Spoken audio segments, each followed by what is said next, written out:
Hey all, Bryan VantHof here with RE/MAX Advantage Plus, Ramsey Trusted, and the Minnesota Real Estate Team. Thank you as always for checking out this weekly email/video just to get an update on what's going on in the real estate market. Please do not keep me a secret. If you like the information that I'm providing and find it valuable for yourself, there's probably others who find value in it as well. So please share it with others, share it on Facebook, share it on Instagram. Send an email to your friends, family, and other relatives and see if they can find some value in it as well. If you know anybody who could use my services, I'm certainly open to making a phone call to them as well to have a conversation about how I might be able to help them. So I hope you get some value out of this here this week. We'll be talking about the weekly market stats as well as why we are currently in the Black Friday of real estate. We are in the holiday. We're very close to the holiday season. Christmas lights are up. Black Friday is Friday after Thanksgiving is just 2 weeks away. And so we'll talk a little bit about why right now is essentially the real estate equivalent of Black Friday. So let's get into it. So let's start with the week that was. Let's start with the week that was in real estate for the previously owned homes within that 50-mile radius of downtown Minneapolis in Minnesota. We saw 793 new listings in the past 7 days. That is down 51 from the prior week. At least 119 of those have sold so far already. Of the new listings, 539 were single-family homes. That is 77 lower than last week. 180 were townhomes. That's up 19 from last week. And 74 are condos. That is up 7 from last week. Coming soon listings sit at 167. That's down 6 from last week. Our total available inventory is currently at 6,088. That is down 130 from last week. I would expect next week we will be under 6,000 homes available. Of the available homes, 3,749 are single-family homes. That's down 128 from last week at a median price of $449,000. That's down $1,000, but the days on the market is unchanged at 48. 1,319 of them are townhomes. That's up 6 at a median price of $298,000. That's down $2,000 from last week, and days on the market is also 48, just like single families. That is up 1 though from last week. Condos comprise 1,020 of the available homes. That's down 8 at a median of $210,000. That's unchanged, and days on the market is 91, which is also unchanged from last week. 598 homes went from active to pending, down 14 from last week. 548 went from pending to sold, down 252 from last week. And total pending sales currently sit at 2,906.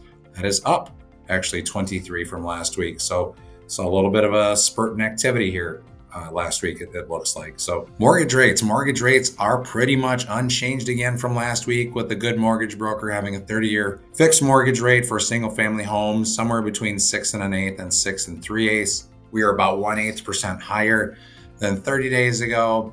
We're over 1/8% lower than 3 months ago, over 3/8% lower than 6 and 9 months ago, and over 1/4% lower than just 1 year ago. So overall, things have trended down over the past 12 months. Showing requests dropped slightly to 11,125 from 11,300 from the prior week. Last year, this same week, there were about 10,900 showing requests, but there were fewer homes on the market at that point as well. So not that many fewer showing requests last year. So a lot of similarities this year compared to last, other than the fact we have a few more listings on the market this year. So for additional information this week, let's talk about savings for buyers at this time of year, since we are quickly approaching the Christmas season. Black Friday, day after Thanksgiving, historically the biggest shopping day of the year. If there was ever such thing as a Black Friday for home buyers, we are currently in it. Looking at our available inventory of single-family homes, that 3,749 single-family homes, nearly 80% of them have been on the market for over 14 days. That's significant because once a home hits 14 days on the market, generally that means the pricing is probably a little too high on the property, and the seller's going to have to be a little bit more aggressive on having to make concessions, taking a lower offer price, offering more seller pay closing costs, inspection contingencies, that type of thing.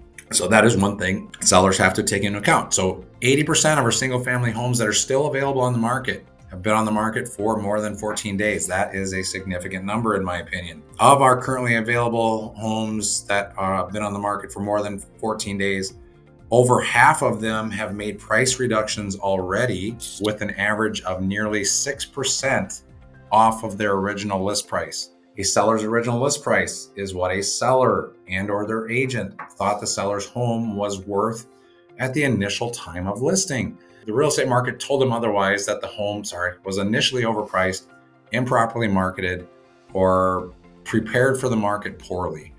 Whatever the case may be, someone thought the house was worth more than the current listing price. And maybe that house would have been worth what they were asking for it initially if the seller had been consulted properly on setting up their home for showings. Whether that means, again, setting up their home for showings, better photography, small updates, and cheap updates that homeowners, especially single family homeowners who probably know how to do a few things in their homes at this stage, things that you should do that buyers are not willing to do, even if it's little things like lighting, paint, flooring. Buyers are not very inclined to do those things because they don't know how. They haven't owned a house. In many cases, haven't owned a house before. Buyers are extraordinarily picky right now with even minor improvements that need to be made to a home. Things that a current homeowner can do that are quick, easy, and cheap. Things that a seller should address up front. That will save a seller market time. That will save a seller money, and ultimately put more money in a seller's pocket and make a buyer more motivated to buy your home. If sellers don't do these things, buyers are patient. In many cases, they will wait for the home that has those things done. So a little bit about our current inventory, a little bit about why sellers should be doing the things, and why homes typically sit on the market. Either they're overpriced for the reason that it's overpriced, just one, for the neighborhood. Two, doesn't show well. Three, it needs modest improvements that should be done by the seller. Or four, photography is awful, or the marketing strategy that the realtor has used is awful. So those are some things that impact how long a home sits on the market. So some additional facts as to why we are in that Black Friday savings for home buyers right now. Let's look at December closings over the past couple of years. 2024, 2023. December closings are generally offers written in the month of November. So basically comparable to where we are today. So buyers making offers in November right now are generally closing in December of this year. So last year, December 2024, were offers made in November of 2024. So the reason I use closings is because it's indicative of what really went on in the market for the month before.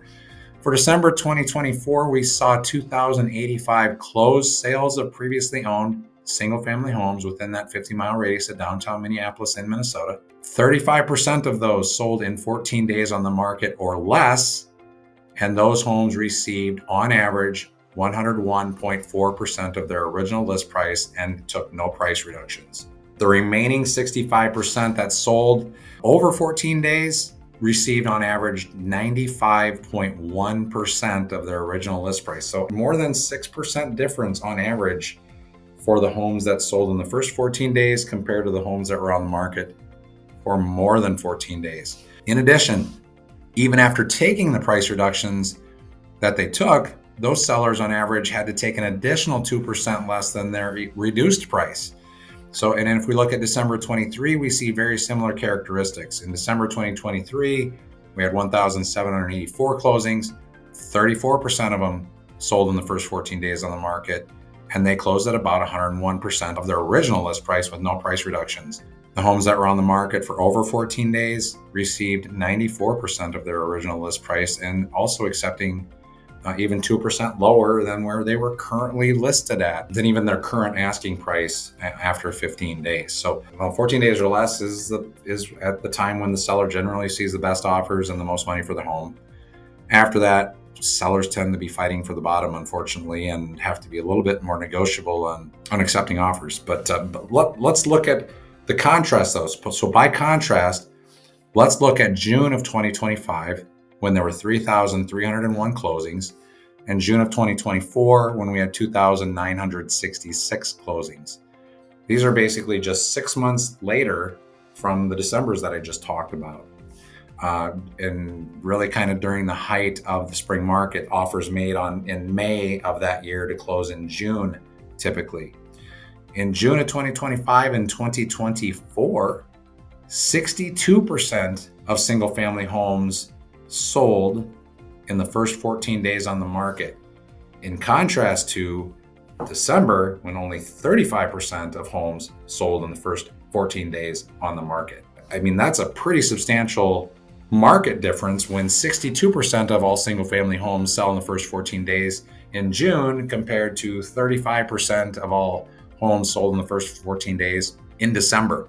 Something to really kind of keep in mind if you are a seller. So in kind of building that out further, those 62% of homes that sold in the first 14 days in June got on average 103.1% of their original list price on their home, and didn't have to do any price reductions. So, and even for June, homes that were on the market for over 14 days still received 97% of their original list price compared to December, when those sellers were receiving about 95%. Even June, for people who were on the market for over 14 days, ended up doing better than the sellers in December.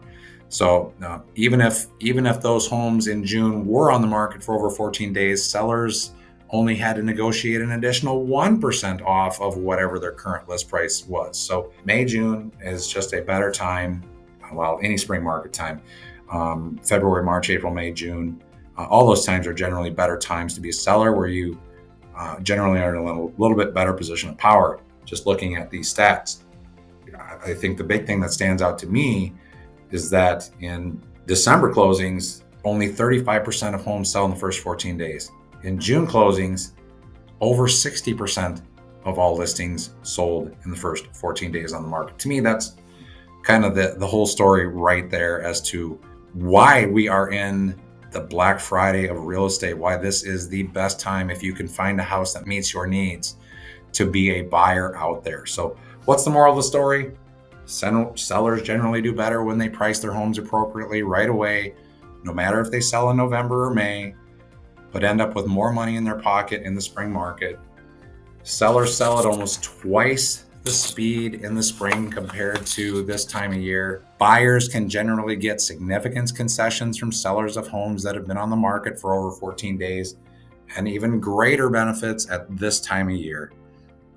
Again, this is why I say we are in the time of the year that is closest to Black Friday savings when it comes to real estate.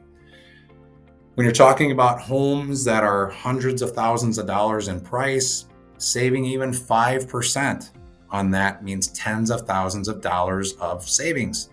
That's better than any Friday after Thanksgiving sale you're going to find at any of your local retailers.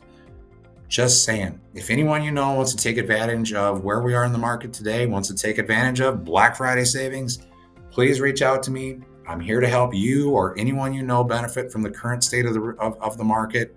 If you're a seller, I'd love to talk strategy and what is the best path forward for you in your current situation. Please reach out anytime. I am here to be your real estate resource. Want to help you this year, next year, whenever the right time is for you. So reach out. We'll talk soon. Thank you.